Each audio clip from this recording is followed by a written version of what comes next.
So guys, in today's video, we will be talking about basically tuples and arrays in Rust, and also they are the Rust compound, primitive compounds, and we dived deep into it.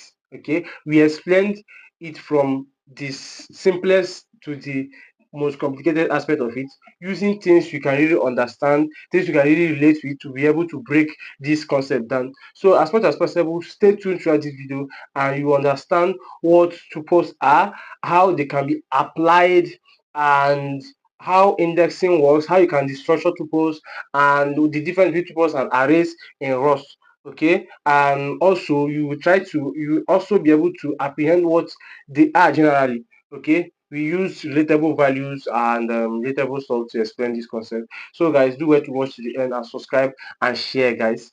See you guys in the video. Okay, so this is a simple setup. In my left hand side here, you will notice that I have a folder called compound, and this is a source file.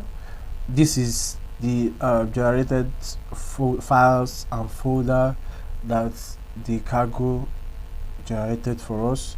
We've talked about that before, and today we'll be talking about compounds in Rust. Okay, compound types in Rust and what they are. Okay, basically we have two types of compounds in Rust, compound types in Rust, and these two primitive compound types are tuples and arrays. Okay, so what are tuples? So this is the spelling tuples and arrays. So yeah, so tuples are fixed collection of values that can be of different types. Okay, and arrays on the other hand is a fixed collection of values of the same type. Okay, I'll take it again. I said that tuples, okay, they are fixed collection of values that can be of different types, and arrays on the other hand are fixed collection of values of the same type. Okay, so think of tuples as a lunchbox. Okay, a lunchbox with different food items such as sandwich, juice, fruits, different stuff actually. And think about arrays as a lunchbox that or a carton of egg. Okay, they just have the same type of stuff inside of it, but it's a collection of stuff. So a carton is an object, is something you can use to collect items, but inside of this box now you can only find one particular type of item, which is egg. So that's what you can use to describe arrays, while tuples are just a collection of different types of values. Okay, I hope that makes sense. Okay, tuples type is a fixed size collection. Okay, a fixed size collection, take note of that, fixed size collection. Okay, take note of that, it's a fixed size collection, and we are talking about tuples here now, and also where each value, okay, can have different types. Okay, the value stored can be of different types. So, and we talked about the lunchbox having sandwich, having fruits, having bananas in it, having juice bottle in it. So now these are different types of values in a tuple. So let me just give an illustration to. So let's say we have sandwich, and this sandwich is a string. Okay, is a type string. Okay, and we have a juice bottle, and this juice bottle is of a floating point number. Okay, and also we still have a banana. Did I spell it well? a banana a banana of I32. So this has an integer. So this is what we mean. There is a lunchbox that contains different types of values. Okay, so we have a sandwich that is a string, a juice bottle that is a floating type, which is a decimal point, and a banana that is just an integer, and this integer can be a positive or a negative integer. Okay, I hope that makes sense. Okay, and this lunchbox itself, we are using lunchbox here to illustrate what tuples are. This lunchbox itself is a single unit. Okay, it's a single unit, but inside that unit we have different types of items, as we mentioned earlier. Okay, and so let's just write some code to explain what we are really talking about here. Remember, this is an entry point in Rust. Okay, this is an entry point in Rust. This is an entry point in Rust. We've talked about that. So let's say let's launch box. Let our launch box be the name of the variable launch box. And this launch box, we have different types of values. Okay, we have different data types, which include a string, okay, a floating number, okay, and an integer that can equally be, this integer can be a positive or a negative integer, as the case may be. Okay, this is the type. I misspelled this. This string should be a small t. Okay, should be a small t, not a big T. So what I'll do is just to close up. Okay, no need of closing it up. So this is what I'll do, which excuse me. So just follow closing. So now inside of this our launch box, there are different types of values, which means there will be different values in it. Okay, so you have sandwich. Excuse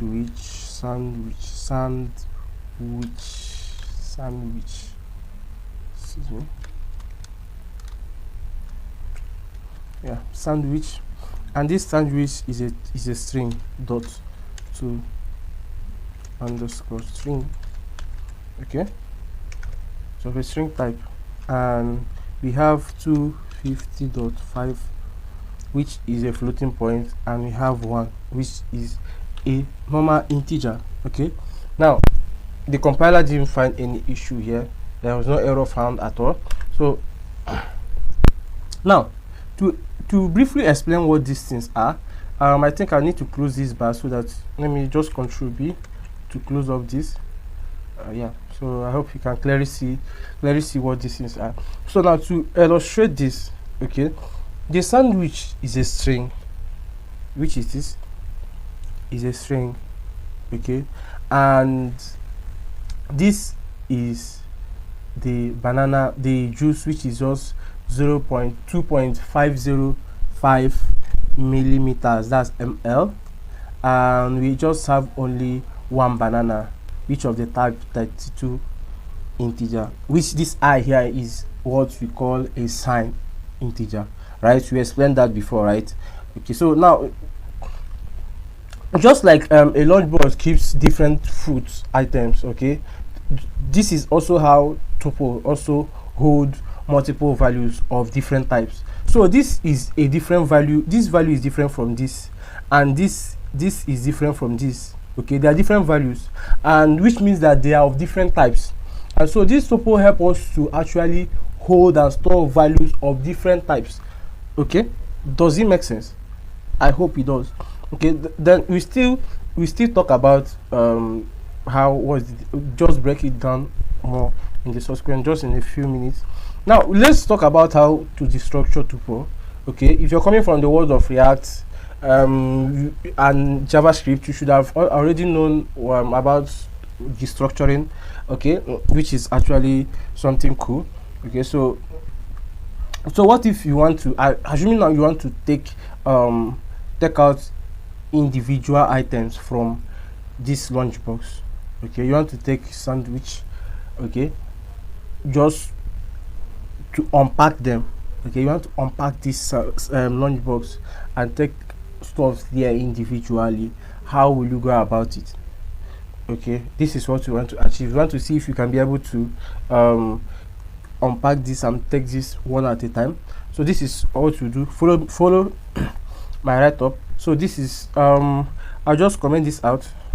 I'll comment this out, and write it here. Just say let launch box.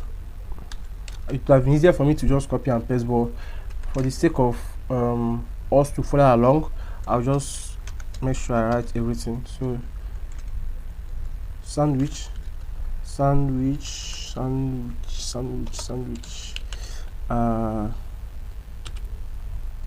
Then we have 250.5. Then we have 1. Okay, so what we want to do is to just destructure this item. Okay, that's what we want to achieve, to be able to unpack it and just take one item there. Okay, I hope that makes sense.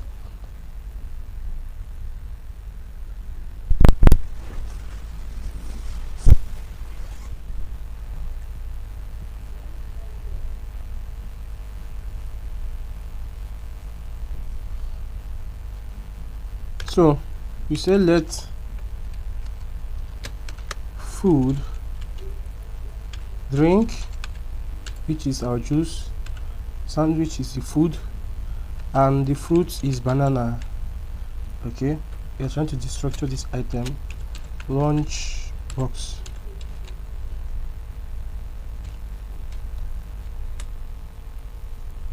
So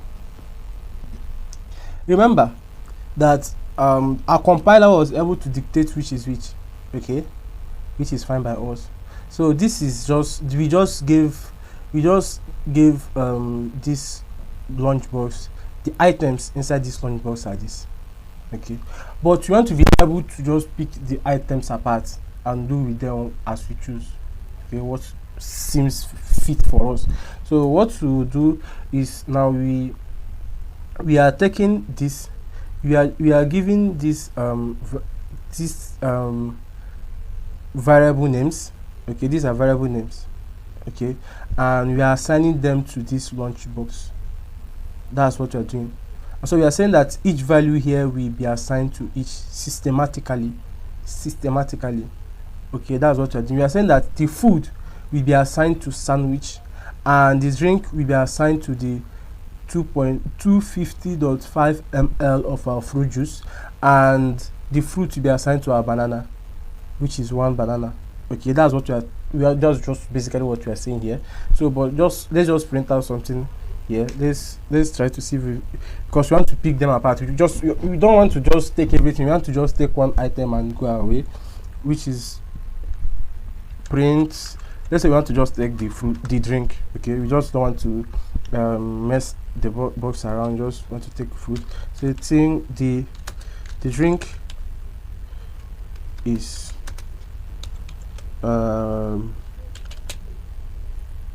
drink. Okay, so this is it.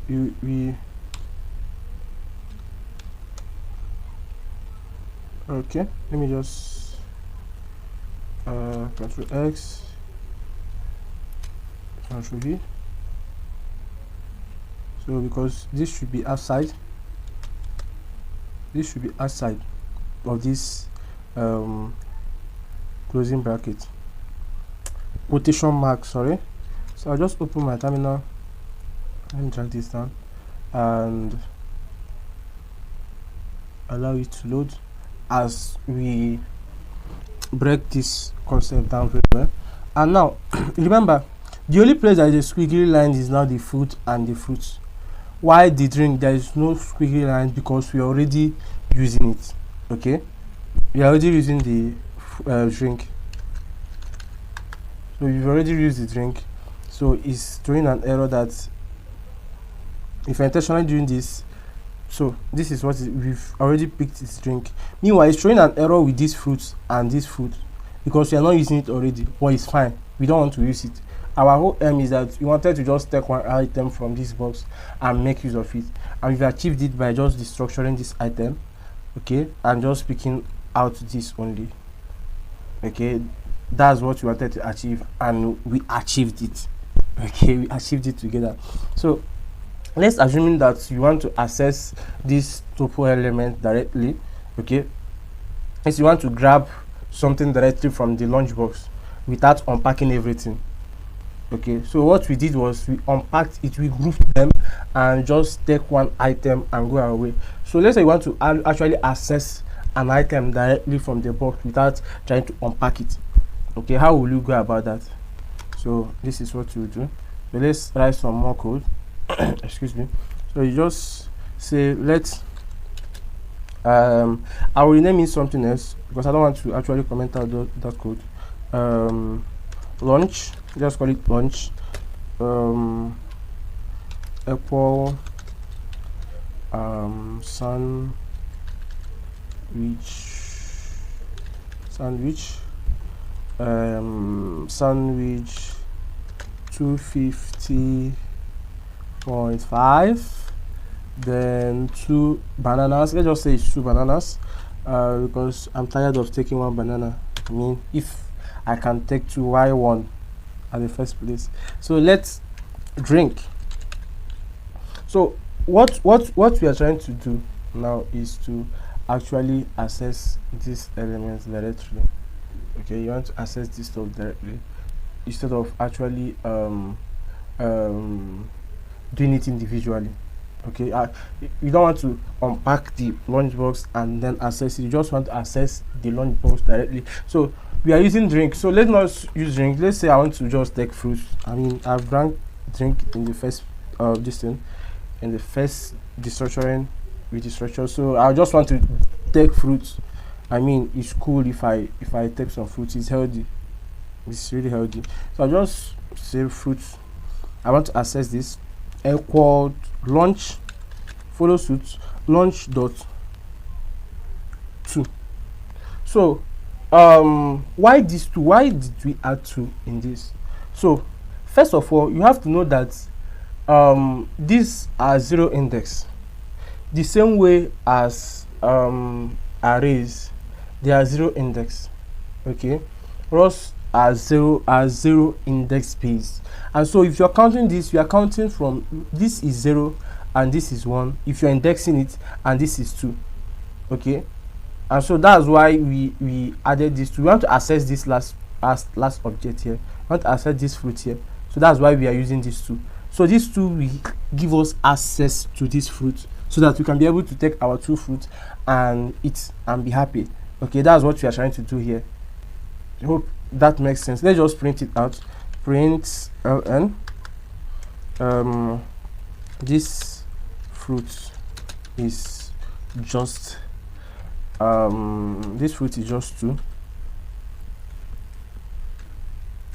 I can't share. It's just 2. I can't share. I'm joking. Okay, it's good to be liberal, which I am. Okay, I'm liberal, don't mind me. So what we do here is also print. So this fruit is just 2. Okay, I can't share. So the 2 here is this. Okay, we're just accessing the fruit here so that we can be able to eat it and have fun and be happy. I hope that makes sense. Okay, I can only want the fruit, so I'll just grab the second item from the launch box directly. So just go there, drag the second item. Meanwhile, the first one, what we did was just we have to unpack the whole item first. We have to unpack the whole item first before we can be able to take whatever you want to take. So we unpacked it here, then access it. Now I don't really want to unpack it. Okay, I really don't want to unpack this whole item. I just want to grab the second item in the box, which is the fruit. I'll just go ahead and grab it. I just want to grab this third item, or the second item or the first item. Just grab it and go your way. This is a variable name. It's not unique to us, and also this is a variable name also. It's not unique to us. Also, this launch is not unique to us. I hope that makes sense. Guys. It's not unique to us actually at all. Okay, so now if there is any question you have, please do it to go to the comment section and ask your questions, and I will be there to give you a very big reply. Okay, now we'll be talking about arrays. Arrays are like egg cartons that have the same type.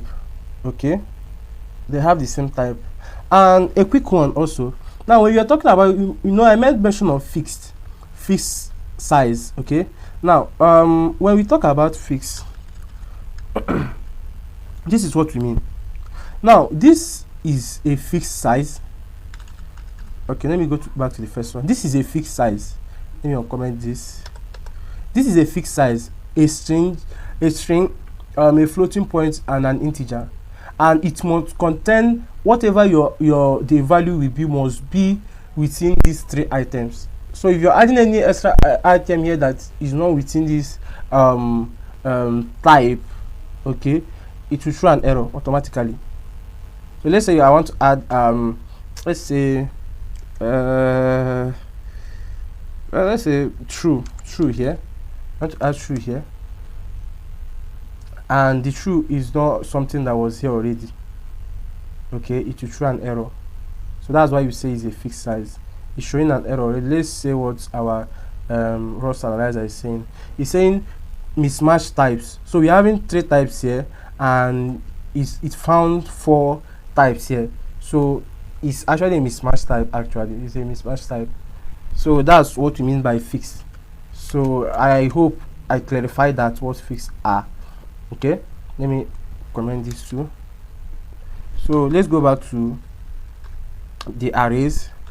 So as I said before, arrays are like egg cartons of the same type.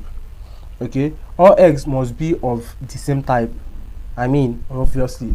Okay, all eggs are eggs. They can be an apple. Okay, if you buy a crate of egg, they must all contain eggs. You can't find maybe a row that is an apple, a row that is if you find that is not a tuple. Okay, it's a tuple, and it's something you intentionally did. Hope that makes sense. Now arrays are egg cartons. Okay, and the carton has a fixed number of slots. Like egg crate has a fixed number of slots. I think it should be 12. So the fixed number of slots is fixed number of slots. You can't have anything above that in a carton, in a crate. Okay, I hope that makes sense. So let's just write some code to explain this. So let's say let egg equal 1 2 3 4. Okay, 5, and we have 5 egg cartons here. Okay, and now this is it. This is where it becomes interesting. Okay, eggs in arrays is an array of 5 integers.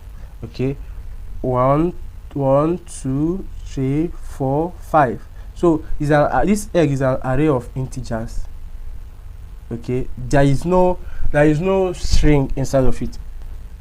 Okay, you can't find string inside of it. You can't find booleans inside of it. And so they are integers, they are floating numbers, they are string, they are string. So they have the same type, okay, of value. Likewise an egg. Okay, so I hope that makes sense. Okay, so if you go to the store and ask for a pack of 12 eggs, you specifically, the type is 12, and the quantity, the type is actually the type is an egg. It's an egg type that you're looking for, and the quantity is 12, and that's specifically what you ask for in a store. That's exactly also what you are expecting to receive. Okay, does that make sense? And so this is where this comes in. And so in Ross, you have to explicitly add this. Okay, you're saying that the type, you're actually giving the type of value you have and the quantity of value that should be stored.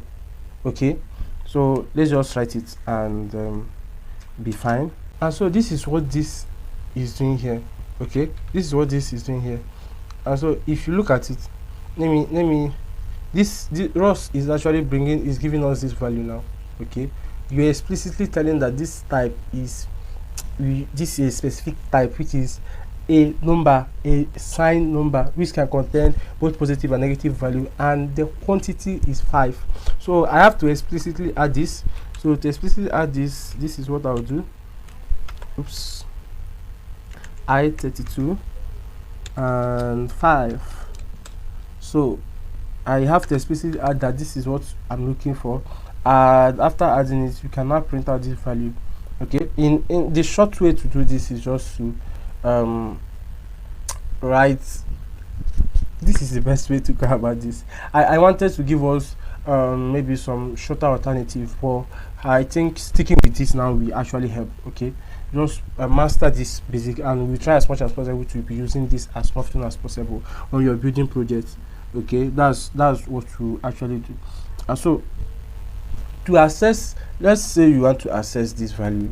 Okay, Rust as rule based index, the same as JavaScript. If you're coming to the JavaScript or from the JavaScript world, okay, Rust as zero based index, the same as this. And so let's assume that you want to access the first egg, which is 1, you want to access the second egg, which is 2. So this is what you do. This is simply what you do. So let's say let first underscore egg equal egg, egg square bracket 0.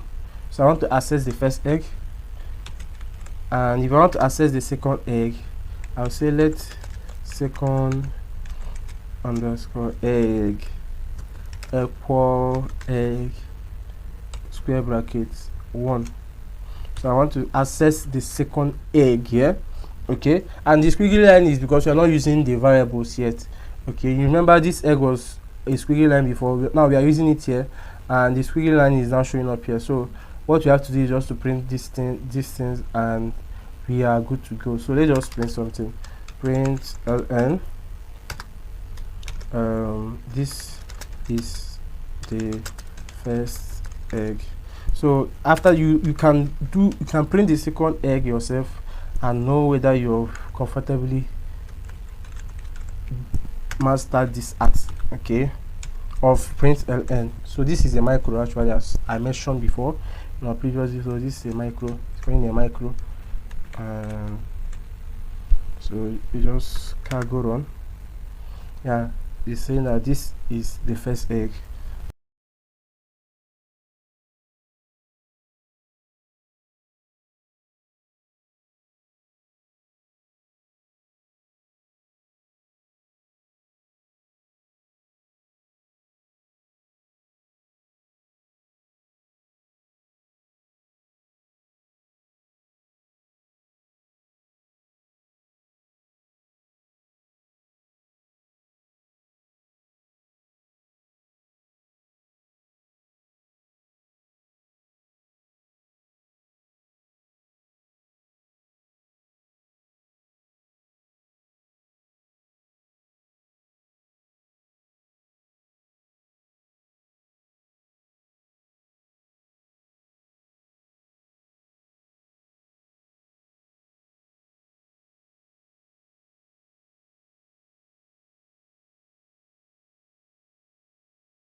Okay, so let's imagine a scenario where you want to access an invalid egg.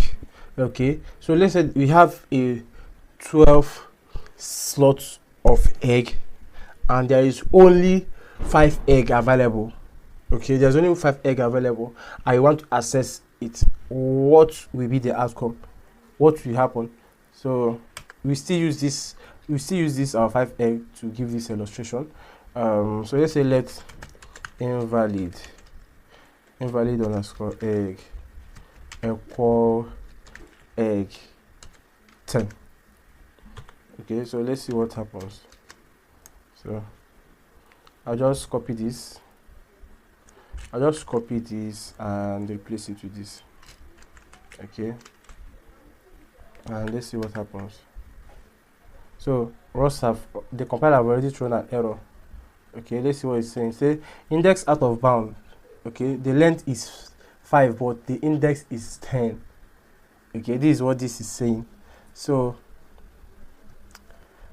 how do we actually manage invalid indexing?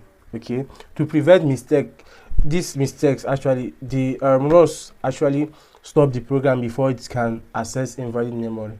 And so the memory safety is in action. Okay, ROS ensures that you don't pick an egg that doesn't exist, which is actually nice, very very nice. Okay, let's say now handling these errors. This is the best way to handle this kind of error. Okay, so let's just do something random. Let's just say let's index equal 10. So we're using if statement. So you say if index is greater than x dot length. Okay, print ln egg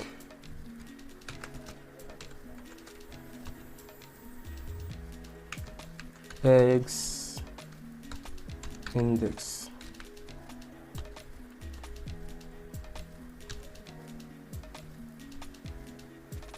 Else print ln no egg in slot, no egg in slot index. Okay, so you want to handle this invalid array access. Okay, so let's just do what are we gonna do? Let's just close this. Okay, so just close this and this, and just leave this to